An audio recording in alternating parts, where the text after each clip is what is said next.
దేవుని సన్నిధిలో బ్రతుకుతున్న యోసేపు అప్పటికి రాయబడని బైబిల్కి కూడా విధేయత చూపించాడు. ఎందుకు అనంటే దేవుని సన్నిధిలో బతుకుతున్నాడు కాబట్టి.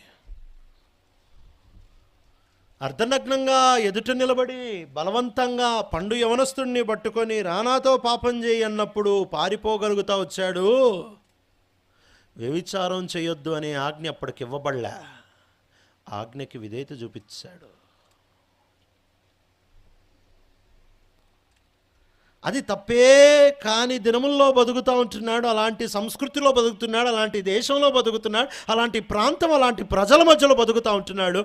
కానీ ఈయన దేవుని సన్నిధిలో బతుకుతున్నందుకు బైబిల్ రాయబడక మునుపు నుంచే బైబిల్కి విధేయత చూపిస్తున్నాడు. ఈ రోజుల్లో మనము దేవుని సన్నిధిని కాపాడుకొని కారణాన రాయబడిన బైబిల్ చేతిలో ఉంటుంది.